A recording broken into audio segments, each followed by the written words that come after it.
जय हिंद।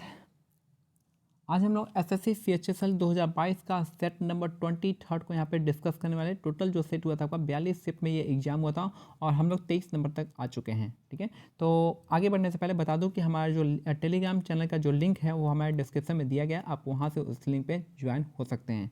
ठीक है, वहाँ पर कुछ इंपॉर्टेंट PDF है और प्रीवियस ये पेपर है जो कि आप वहाँ से डाउनलोड कर सकते हैं। चलिए स्टार्ट करते हैं अपने वीडियो को। पहला क्वेश्चन है, अजैविक कारकों के प्रति जंतुओं के प्रतिक्रिया के संबंध में असंगत का चयन करना है। तो इनमें से कौन सा असंगत हो जाएगा? तो निलंबन, प्रवास और संरूपण हो जाएगा। और यहाँ पे प्रजनन जो है आपका यहाँ पे अलग सा दिख रहा है, तो प्रजनन आपका अलग हो जाएगा, यहाँ पे असंगत हो जाएगा, बाकी सारा सेम है। नेक्स्ट है, लगातार 2 ओलंपिक पदक जीतने वाली एकमात्र भारतीय महिला खिलाड़ी कौन है? तो ये आपकी PV सिंधु इसका करेक्ट आंसर हो जाएगा। तो लगातार 2 ओलंपिक मेडल जीतने वाली एकमात्र भारतीय महिला खिलाड़ी बनी है PV सिंधु, इसका करेक्ट आंसर हो जाएगा। नेक्स्ट है, 1800 ईस्वी में विद्युत का एक विश्वसनीय स्रोत प्रदान करने वाले कुछ पहले उपकरणों में से एक पावर बैटरी की आविष्कार किसने किया था? तो आपका एलेसेंड्रा वोल्टा ने किया था। ठीक है, तो किसने किया था? एलेसेंड्रा वोल्टा इसका करेक्ट आंसर हो जाएंगे। 1800 ईस्वी में विद्युत का एक विश्वसनीय स्रोत प्रदान करने वाले कुछ पहले उपकरणों में से एक पावर बैटरी का आविष्कार किसने किया था? तो एलेसेंड्रा वोल्टा इसका करेक्ट आंसर हो जाएंगे। नेक्स्ट है, भारत किस वर्ष में ICC टेस्ट चैंपियनशिप की मेजबानी करेगा? तो 2029 में करने वाला है। तो भारत जो है किस वर्ष में ICC चैंपियंस ट्रॉफी की मेजबानी करेगा? तो 2029 में भारत जो है ICC चैंपियंस ट्रॉफी की मेजबानी करेगा। नेक्स्ट है, भारत के तीसरे उपराष्ट्रपति निम्नलिखित में से कौन है? तो ये VV गिरी इसका करेक्ट आंसर हो जाएगा। भारत के तीसरे उपराष्ट्रपति निम्नलिखित में से कौन है? तो VV गिरी इसका करेक्ट आंसर हो जाएंगे। तो भारत के तीसरे उपराष्ट्रपति निम्नलिखित में से कौन थे? तो VV गिरी इसका करेक्ट आंसर हो जाएगा, तीसरे उपराष्ट्रपति थे।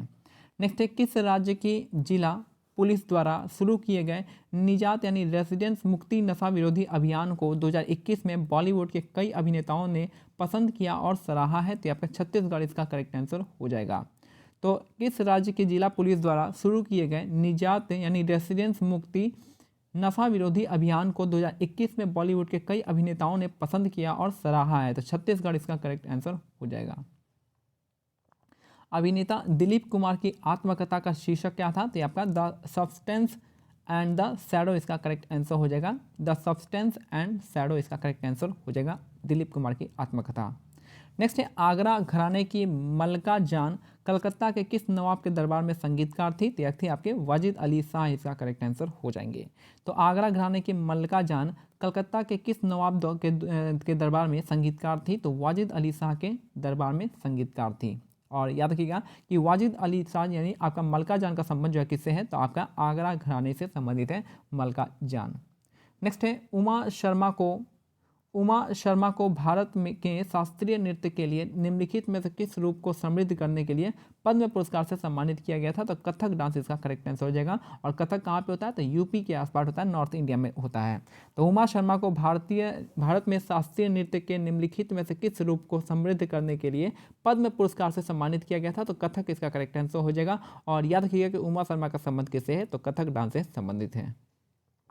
नेक्स्ट है, निम्नलिखित में से किस भारतीय गायक ने राग सरिता लिखी है? तो राग सरिता जो है आपका चिंतामन रघुनाथ व्यास ने लिखा है। ठीक है, तो निम्नलिखित में से किस भारतीय गायक ने राग सरिता लिखी है? तो आपका चिंतामन रघुनाथ व्यास इसका करेक्ट आंसर हो जाएंगे। नेक्स्ट है, प्लेटीहेल्मिन्थेस संघ के जंतुओं का शरीर जो है आपका उत्तक अंग स्तरीय संगठन जो है दिखाता है। तो प्लेटीहेल्मिन्थेस संघ के जंतुओं का शरीर जो है उत्तक अंग स्तरीय संगठन दिखाता है। नेक्स्ट है, क्वेश्चन नंबर 12 देख लीजिए, कौन सा सागर हिंद महासागर का उत्तर पश्चिम भाग है जो लगभग 14,91,000 मिलियन स्क्वायर के कुल क्षेत्रफल में फैला है और यूरोप और भारत के बीच मुख्य समुद्री मार्ग का एक हिस्सा है? तो आपका अरब सागर इसका करेक्ट आंसर हो जाएगा। ये जो बताया किसके बारे में? तो अरब सागर के बारे में बताया है। नेक्स्ट है, क्वेश्चन नंबर 13 देखिए, निम्नलिखित में से किस भारतीय को नवंबर 2021 के महीने में 1 जनवरी 2023 से शुरू होकर 5 साल के लिए कार्यकाल के लिए अंतर्राष्ट्रीय विधि आयोग के सदस्य के रूप में चुना गया है? तो बिमल पटेल को ये चुना गया है। तो निम्नलिखित में से किस भारतीय को नवंबर 2021 के महीने में 1 जनवरी 2023 से शुरू होकर 5 साल के लिए कार्यकाल के लिए अंतर्राष्ट्रीय विधि आयोग के सदस्य के रूप में चुना गया है? तो बिमल पटेल इसका करेक्ट आंसर हो जाएंगे। नेक्स्ट है, निम्नलिखित में से किसने मोहिनी अट्टम के इतिहास और नृत्य संरचना पर 2 किताबें लिखी है? तो ये हो जाएगा कलामंडलम कल्याणी कुट्टी अम्मा, इसका करेक्ट आंसर हो जाएंगी। तो निम्नलिखित में से किसने मोहिनी अट्टम के इतिहास और नृत्य संरचना पर 2 किताबें लिखी हैं? तो कलामंडलम कल्याणी कुट्टी अम्मा इसका करेक्ट आंसर हो जाएगा। और कलामंडलम कल्याणी कुट्टी अम्मा का जो संबंध है आपका मोहिनी अट्टम से संबंधित है। नेक्स्ट है, 1992 में मृणालिनी साराभाई को पद्म भूषण से सम्मानित किया गया था। तो मृणालिनी साराभाई को जो 1992 में पद्म विभूषण का पुरस्कार दिया गया था। नेक्स्ट है क्वेश्चन नंबर 16, इनमें से किसकी आत्मकथा का शीर्षक एस अगेंस्ट ऑड्स है? तो ये आपका सानिया मिर्जा इसका करेक्ट आंसर हो जाएगा। तो इनमें से किसकी आत्मकथा का शीर्षक जो है एस अगेंस्ट ऑड हो जाएगा? तो सानिया मिर्जा इसका करेक्ट आंसर हो जाएगा। नेक्स्ट है, किस समूह को पहले पैराफिन नाम दिया गया था? तो पैराफिन जो आपका एल्केन को नाम दिया गया था। तो किस समूह को पहले पैराफाइन नाम दिया था? तो आपका एल्केन जो का नाम जो है पैराफाइन दिया गया था।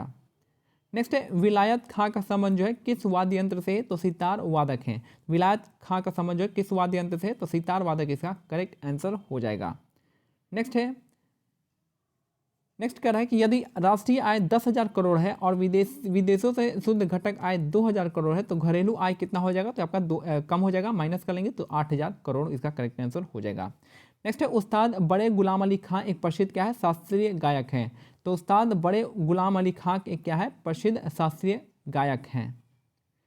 नेक्स्ट है, यूकैरियोटिक कोशिकाओं में संवेदी ग्राही संचलन और भ्रूण जनन सहित विभिन्न कोशिका प्रक्रियाओं में शामिल प्रमुख सूक्ष्म नलिका व्यवस्थापन केंद्र को कौन सा होता है? तो आपका सेंट्रोसोम इसका करेक्ट आंसर हो जाएगा। तो सेंट्रोसोम जो आपका प्रोकैरियोटिक कोशिकाओं में यूकैरियोटिक कोशिकाओं में होता है, ये सब काम करता है। नेक्स्ट, साल 2020 के लिए सरस्वती सम्मान किसने जीता था? तो शरण कुमार लिम्बा ने इसका करेक्ट आंसर हो जाएगा। तो साल 2020 के लिए सरस्वती सम्मान किसने जीता था? तो शरण कुमार लिम्बा ने इसका करेक्ट आंसर हो जाएगा। नेक्स्ट है, निम्नलिखित में से किसने भारत की शास्त्रीय नृत्य शैली सत्रिया का आविष्कार किया और उसे परिपूर्ण बनाया? तो ये थे आपके श्रीमंत शंकरदेव, इसका करेक्ट आंसर हो जाएगा। तो निम्नलिखित में से किसने भारत के शास्त्रीय नृत्य शैली सत्रिया का आविष्कार किया और उसे परिपूर्ण बनाया? तो ये थे आपके श्रीमंत शंकरदेव। और सत्रिया नृत्य कहाँ पे होता है? तो ये होता है आपका असम राज्य में होता है। नेक्स्ट है, सेकंड लास्ट क्वेश्चन है कि 1853 में किन 2 स्टेशनों के बीच में पहली ट्रेन का उद्घाटन किया गया था? तो बॉम्बे और ठाणे के बीच में किया गया था। तो 1853 में किन 2 स्टेशनों के बीच में पहली ट्रेन का उद्घाटन हुआ था? तो बॉम्बे और ठाणे इसका करेक्ट आंसर हो जाएगा। और लास्ट क्वेश्चन है कि भारतीय पुरुष हॉकी टीम ने अपना पहला ओलंपिक स्वर्ण पदक किस वर्ष जीता था? तो